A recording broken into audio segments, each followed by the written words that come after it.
오늘 말씀 함께 보겠습니다. 고린도전서 13장 1절에서 7절까지의 말씀입니다.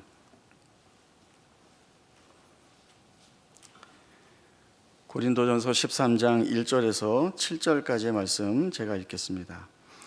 내가 사람의 방언과 천사의 말을 할지라도 사랑이 없으면 소리나는 구리와 울리는 꽹과리가 되고, 내가 예언하는 능력이 있어 모든 비밀과 모든 지식을 알고 또 산을 옮길 만한 모든 믿음이 있을지라도 사랑이 없으면 내가 아무것도 아니요, 내가 내게 있는 모든 것으로 구제하고 또 내 몸을 불사르게 내어줄지라도 사랑이 없으면 내게 아무 유익이 없느니라. 사랑은 오래 참고 사랑은 온유하며 시기하지 아니하며 사랑은 자랑하지 아니하며 교만하지 아니하며 무례히 행하지 아니하며 자기의 유익을 구하지 아니하며 성내지 아니하며 악한 것을 생각하지 아니하며 불의를 기뻐하지 아니하며 진리와 함께 기뻐하고 모든 것을 참으며 모든 것을 믿으며 모든 것을 바라며 모든 것을 견디느니라. 아멘. 계속해서 고린도전서 말씀을 살펴보면서 반복해서 드린 말씀이 있습니다. 그것은 고린도 교회가 많은 문제점을 가지고 있는 교회였다라고 하는 것입니다. 성도들끼리 파당을 지어 나누어서 다투기도 하고, 또 우상 제물을 먹어야 되느냐 먹지 말아야 되느냐라고 하는 문제로 시비가 붙어서 먹는 사람들은 먹지 않는 사람들을 향하여서, 또 먹지 않는 사람들은 먹는 사람들을 향하여서 온갖 좋지 않은 이야기를 하면서 싸웠습니다. 또 교회 안에서 음행 사건도 있었고, 또 성도들끼리 어떤 문제로 싸워서 세상 법정에 나가 잘잘못을 따지는 일들도 있었습니다. 교회가 이런 상황이고 성도들끼리 이런 형편에 있다 보니 교회가 평안할 리가 없었습니다. 그리고 교회가 주 안에서 나누게 되는 귀한 교제들이 제대로 이어질 수가 없었던 것입니다. 바울은 고린도 교회가 겪고 있는 이런 문제들을 하나씩 하나씩 이야기하면서 그 문제에 대해서 어떻게 해야 되는지, 또 그 문제를 해결하기 위해서는 무엇이 중요한지에 대한 말씀들을 가르쳤습니다. 먼저 바울은 하나님이 교회에 왜 성령의 은사와 직분들을 주셨는가, 그것은 서로가 서로에게 유익을 주기 위한 목적이라는 것이 있다라고 가르치고 있습니다. 교회 성도들에게 주신 성령의 은사와 직분, 에베소서 4장에서 말씀하듯이 그렇게 주신 이유는 성령이 하나 되게 하신 것을 힘써 지키도록 하기 위한 주의 뜻이 있었고, 또 이러한 은사와 직분들을 통하여 그리스도의 몸을 바로 세워 나가도록 하는 그 주의 이끄심이 있었고, 또 성도들이 그리스도의 장성한 분량이 충만한 데까지 자라가게 하려는, 그 자리에서 은혜를 누리게 하려는 하나님의 뜻이 있었다, 이렇게 이야기를 합니다. 그리고 바울은 오늘 고린도전서 13장에 있는 여기에 와서 이 전체적인 문제들을 아주 큰 틀에서 조망할 수 있는 그러한 답을 제시하고 있습니다. 답은 우리가 다 알고 있는 겁니다. 바울이 주고 있는 가장 귀한 답은 사랑하라입니다. 우리는 사랑이 뭐냐라고 이야기를 하면 제일 먼저 성경 말씀으로 와 닿는 것은 사랑은 오래 참고 온유하며 사랑은 시기하지 않으며, 이렇게 쭉 이어져 나오는 그 사랑이 갖는 특성들에 대한 그러한 이해가 먼저 떠오릅니다. 그러나 바울이 1절, 2절, 3절에 결론과 같이 주어지는 말씀은 사랑의 특성이기보다는 사랑이 없으면 어떻게 되는가에 대한 이야기를 풀어내고 있습니다.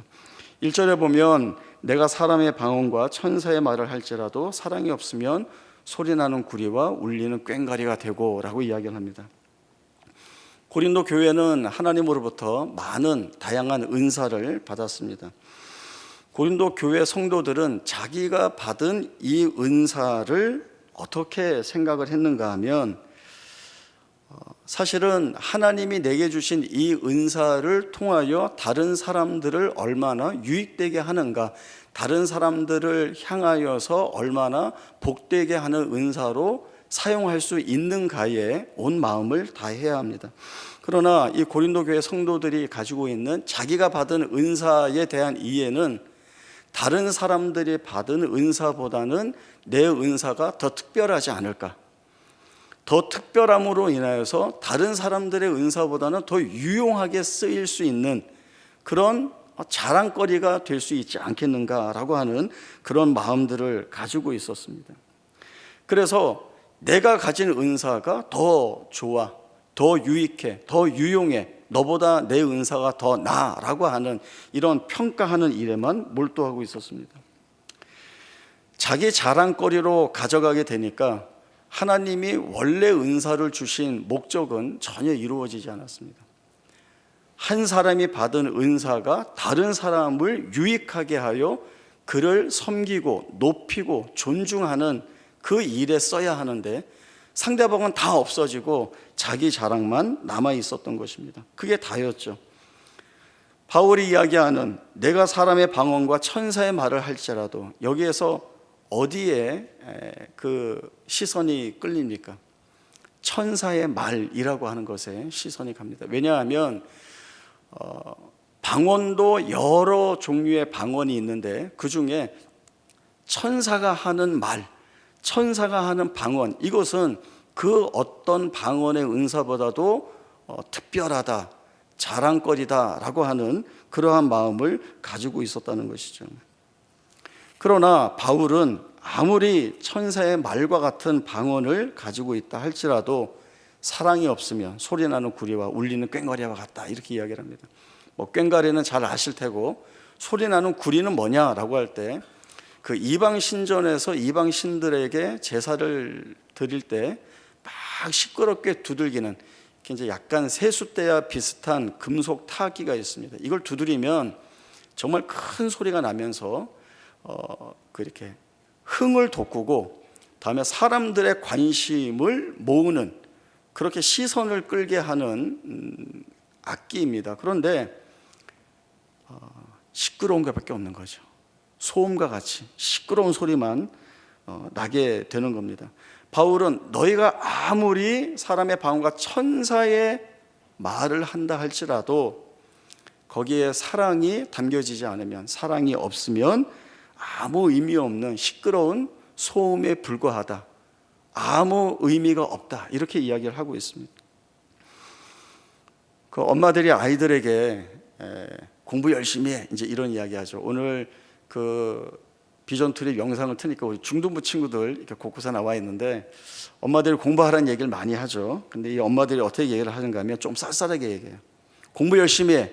이게 엄마를 위해서 하는 얘기가 아니야. 엄마 좋자고 하는 얘기가 아니야. 다 너희를 위한 거지. 이제 이렇게 얘기를 한단 말이죠. 그런데 아이들이 뭘 아는가 하면 엄마가 지금 공부하라고 하는 이야기가 엄마 위해서, 엄마 좋자고 한 이야기라는 걸 이 아이들이 아는 겁니다. 그러니까 잔소리로밖에 들리지 않아요.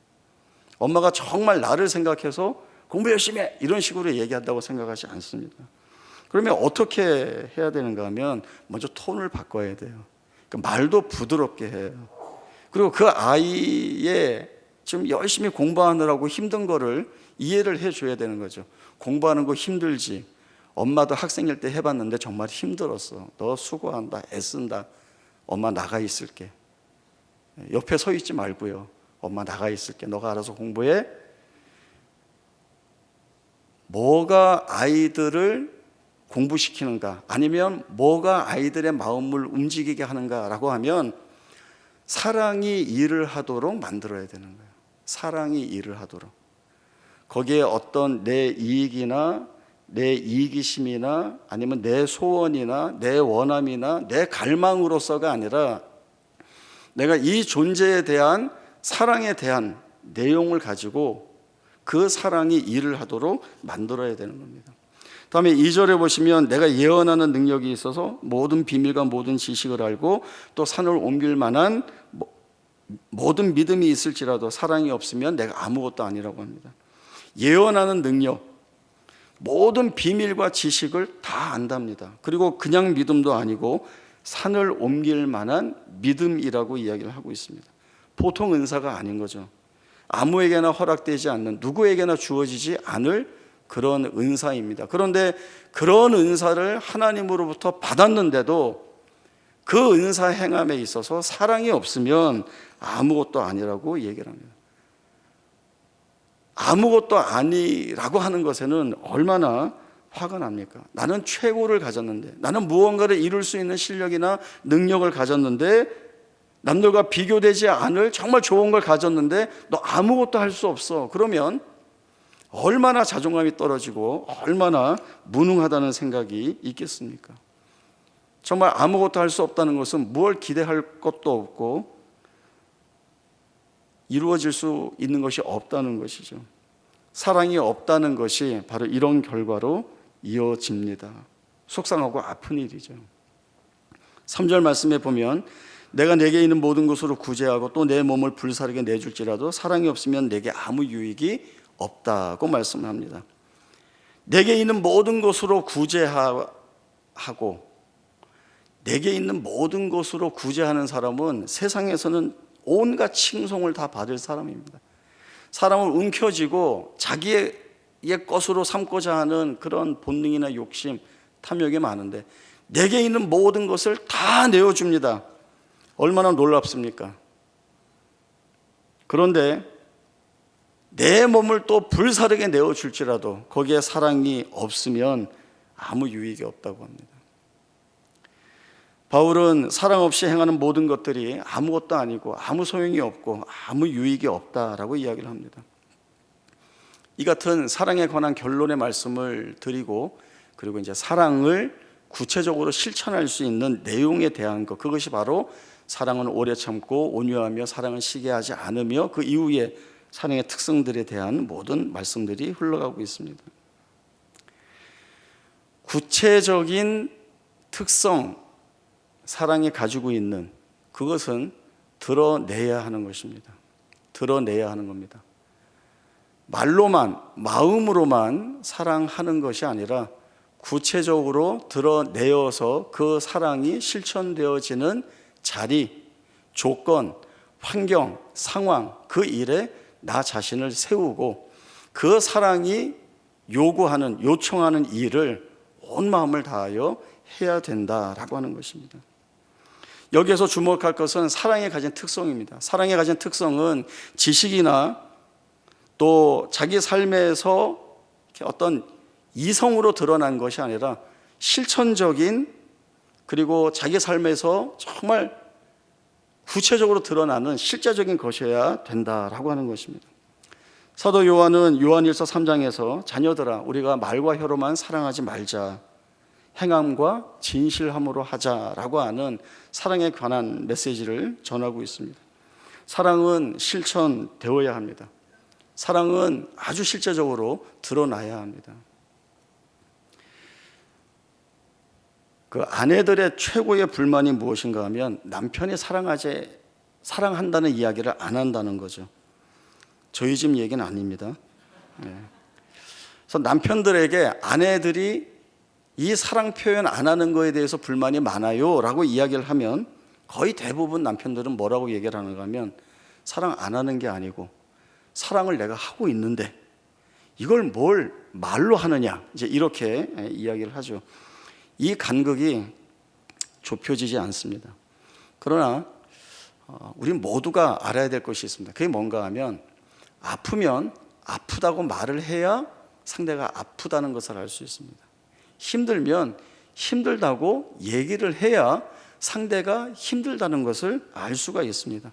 사랑도 마찬가지입니다. 사랑하면 사랑한다고 얘기를 해야 상대방이 나를 사랑하는구나를 알 수 있습니다.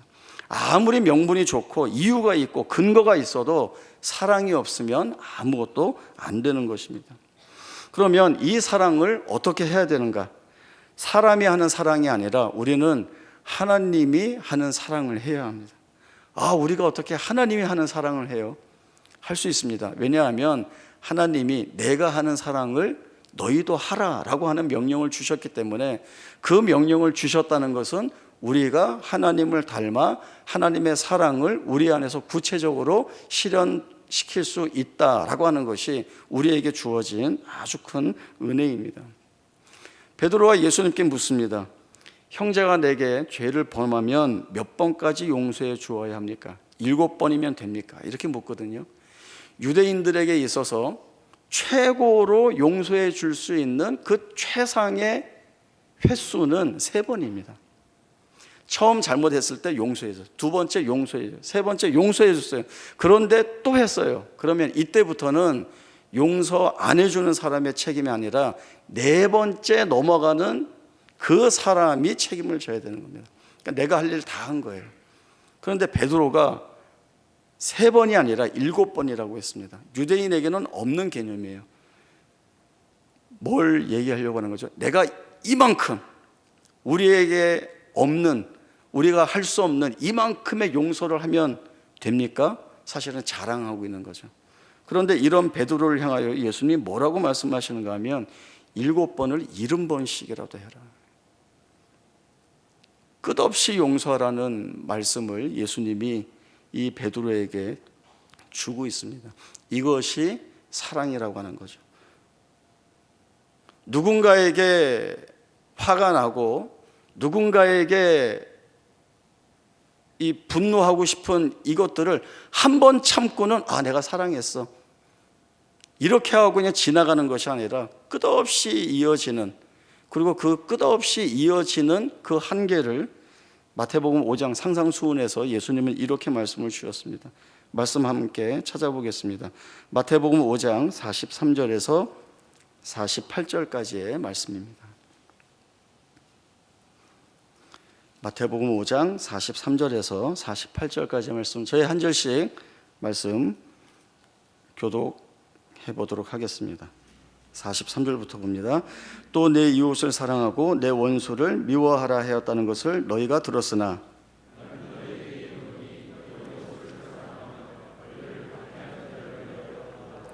이같이 한즉 하늘에 계신 너희 아버지의 아들이 되리니 이는 하나님이 그 해를 악인과 선인에게 비추시며 비를 의로운 자와 불의한 자에게 내려주심이라.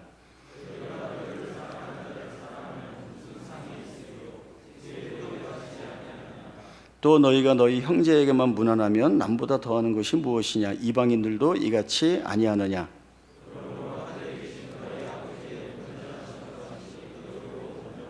아멘. 내 이웃을 사랑하고 내 원수를 미워하라 하였다는 것을 너희가 들었으나, 이게 보편적인 겁니다. 이게 일반적인 겁니다. 이웃은 사랑하고 원수는 미워해야 되는 대상이에요. 존재입니다. 이렇게 할 때 누가 뭐라고 하지 않습니다. 그러나 예수님은 거꾸로 말씀을 해 주시고 있습니다. 원수를 사랑해라. 너희를 박해하는 자를 위하여 기도하라. 원수는 내가 무찔러야 하고, 나를 박해하는 사람이 있다고 한다면 내가 힘을 더 키워 오히려 내가 그를 박해하는 상황으로 가야 합니다. 그러나 예수님은 절대 그런 말씀을 하고 계시지 않습니다. 예수님의 요구는 그저 너네 좀 착한 마음 가지고 살아라, 긍정적으로 살아라, 좀 보기 좋게 살아라, 그래야 되지 않겠니? 이런 식의 말씀을 주시는 게 절대 아닙니다. 하늘에 계신 아버지의 아들이면, 우리 말씀에는 이렇게 되어 있습니다. 이같이 한즉 하늘에 계신 너희 아버지의 아들이 되리니. 그러니까 이제 어떤 오해가 있는가 하면, 원수를 사랑하고 박해하는 자를 위하여 우리가 기도하면 하늘에 계신 아버지의 아들이 된다라고 하는 어떤 이유나 조건처럼 보입니다. 그러니까 그런 말씀이 아니에요. 본질적인 의미는 너희는 하늘에 계신 아버지의 아들이야. 그러니 어떻게 해야 돼? 하늘에 계신 아버지가 한 것처럼 너희가 해야 된다는 거예요. 그 아버지는 어떻게 하시는 아버지입니까? 온전하신 아버지입니다. 자비하신 아버지입니다. 거룩하신 아버지입니다. 그래서 다른 복음서에 있는 말씀이 이 병행 본문에서 똑같이 나오고 있어요. 하늘에 계신 너희 아버지의 온전하심과 같이 너희도 온전하라. 하늘에 계신 너희 아버지의 자비하심과 같이 너희도 자비하라. 하늘에 계신 너희 아버지가 거룩하신 것처럼 너희도 거룩하라. 이렇게 말씀을 주시고 있습니다. 얼마나 놀라운 명령을 우리가 받고 있는지 모릅니다. 그러나 이 명령은 우리를 옥죄어서 이렇게 내가 하고 싶은 대로 못하게 만드는 그런 명령이 아니라, 하늘에 계신 아버지의 모습을 닮아 그 하나님이 드러내시는 사랑을 자연인 우리가 드러내고 행할 때 우리를 얼마나 복되게 하는 그러한 은혜가 부어지는 삶으로 가도록 이끄시는지 모릅니다. 큰 능력과 그로 인하여 내가 원하는 결과라고 하는 것은 모든 사람들이 원하는 것입니다. 세상에 나가보면 일 잘하는 사람, 키 큰 사람, 요새 키가 왜 나오죠? 잘생긴 사람, 누군가 원하는 결과를 턱턱 만들어내는 사람, 그런 사람들을 더 이렇게 원합니다. 거기에서 이게 맞지 않은 사람들은 다 배제시키는 거예요. 그래서 제가 며칠 전에 그 신문 기사를 읽었는데요, 거기에 이 이야기가 나오더라고요.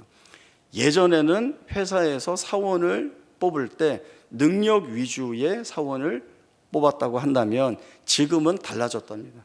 그러면 지금은 능력 아니면 무엇을 우선하려고 하느냐, 그 사람의 성품이 어떠한지를 먼저 보게 되었다는 거예요. 어떤 일들이 있는가 하면 이제 신입 사원이 들어왔어요. 이제 신입 사원이 들어오니까 아무래도 좀 자질구레한 일을 시킬 수 있죠. 그래서 이제 새로 들어온 직원에게 이거 복사를 좀 해다 줘요 그랬더니 그 채용 공고 조건을 복사를 이렇게 해갖고 와서 저는 제 업무에 복사하는 건 없습니다. 이런 일을 저에게 시키면 안 됩니다. 이렇게 이야기를 했다는 거예요. 그래서 이 회사 그 중역들이 모여서 어떤 회의를 했는가 하면 다음부터는 회사 사원 채용 공고를 할 때에 이러이러한 일 외 기타 등등 이렇게 하기로 했다는 거예요. 그러면서 이제 이런 이야기를 합니다. 예전에는 능력이 있으면 다른 거 잘 못해도 오케이, 그래 능력 있게 일하니까 이걸로 서로 오케이 이렇게 하고 이해를 했는데 이제는 그렇게가 안 된다는 거예요. 이런 마음이 있는 거예요. 일 잘 못하는 거 데리고 있으면서 가르치면 되지, 그렇게 일 잘 시키면 되지. 그런데 성품은 데리고 가르쳐서 만들어내기가 어렵다는 거예요. 그래서 같이 일할 수 있는 사람을 뽑는 게 요즘 회사들의 아주 중요한 채용 기준이 되었다라고 하는 기사를 보게 되었습니다. 큰 능력이 없어도 원하는 결과가 이루어지지 않아도 그 모임에, 그들의 그룹에 정말 서로가 서로를 위하는 그런 사랑하는 마음이 있어서 서로가 서로를 보듬으면서 걸어 나간다고 한다면 아주 보란듯한 큰 능력을 통해 얻게 되는 결과 좀 없으면 어떻습니까? 오늘 예배 들어오기 전에 우리 남성 찬양대에서 이제 임원들이 바뀌면서 목사님 오셔서 권면도 해주시고 기도도 해주세요. 그래서 제가 가서 이런 말씀 드렸습니다. 지금 여러분의 찬양은 최상입니다. 더 이상 나아질 수가 없습니다. 그러니까 더 잘하려고 하지 마십시오. 그리고 조금 못해도 여러분들이 어떤 마음가짐을 가지고 하나님 앞에 서서 찬양하는지 그 마음가짐이 중요하고, 그리고 그 마음으로 찬양하면 듣는 이들이 은혜를 다 받습니다. 이럴 때 아멘이 막 이렇게 나와야 되는데 그게 중요한 겁니다. 해외 순방 공연 다닐 거 아니고요, 전문적으로 다른 일 안 하고 여기에만 매달려서 이거 하는 거 아니고, 그리고 교회의 찬양대라고 하는 가장 중요한 본역의 목적이 무엇인가 하면 우리가 하나님 앞에 거룩한 찬송을 올려드리는 거예요. 하나님 영광 받으세요 하고 올려드리는 거예요.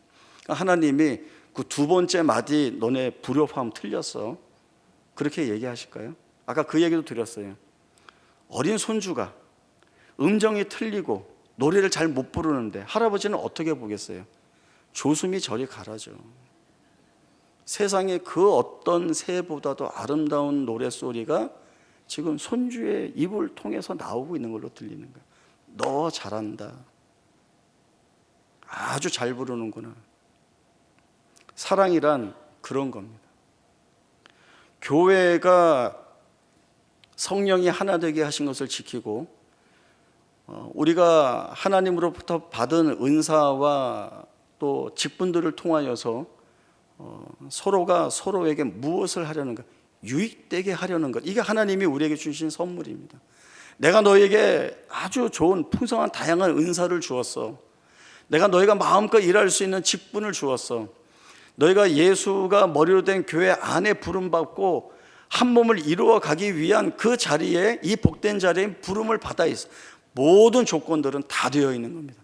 너희 여기서 마음껏 뛰어놀고 마음껏 기뻐하라는 거죠. 마음껏 사랑해라. 마음껏 즐거워해라. 마음껏 기도해라. 마음껏 주의 일을 해라. 이것이 하나님이 우리에게 은사도 주시고 직분도 주시고 그리고 거룩한 마음도 주셔서 이 교회 한 자리에 불러 모아 주신 겁니다. 우리가 잘해야 돼요. 왜요? 우리가 잘하면 좋은 것들이 만들어지는데, 우리가 잘하는 걸 누가 보는가 하면 우리 자녀들이 보는 겁니다. 우리의 자녀들은 보는 것을 자양분으로 삼아서 그대로 자라납니다. 콩 심은 데 콩 나고 팥 심은 데 팥 나는 거예요. 우리 믿음의 앞선 세대가 정말 사랑하는 그 즐거움 속에서 웃으면서 감사하면서 이 일들을 해나가는 일들을 우리 자녀들이 뒤에서 보면 나도 저렇게 해야지, 이게 아니라 저절로 되는 거예요. 그래서 아이들이 부모의 등을 보고 자란다는 말이 있는 거예요. 우리는 아주 귀하고 귀한 책임을 맡고 있습니다. 사랑해야 합니다. 사랑해야 합니다. 이해하고 품고 같이 가기 위해서 애쓰고, 그 길에 같은 마음으로 부름을 받았습니다. 거룩한 책임에 대한 부담도 가지시고, 또 이 길이 우리 주님 기뻐하신다는 길임을 잘 아셔서 열심을 내요. 사랑하는 거 만만치 않습니다. 사랑하는 거 사실은 되게 어렵습니다.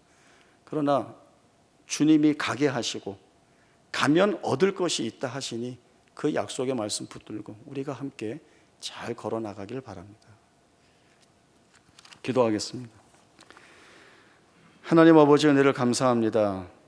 사랑이라고 하는 것은 하나님께서 우리에게 보여주신 것들입니다. 하나님이 우리를 얼마나 사랑하셨는지요. 그 하나님의 사랑은 우리를 품으셨고, 우리를 용서하셨고, 우리를 기다리셨고, 우리를 끌어안으셨습니다. 우리가 하는 모든 것에 은혜를 담아주시고, 그 은혜 안에서 찬송하고 하나님께 영광 돌리는 복된 삶을 살게 하셨습니다.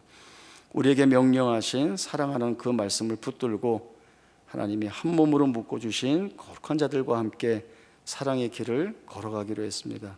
이 길, 때로는 실패할 수도 있고 잘 못할 때도 있지만 여전히 힘내어 사랑하기 위해 애쓰며 걸어갈 수 있는 다짐을 가지고 오니 우리 주님께서 우리와 함께 하시고 은혜 부어주셔서 이 길을 포기하지 않고 걸어갈 수 있는 귀한 은혜가 있게 하여 주옵소서.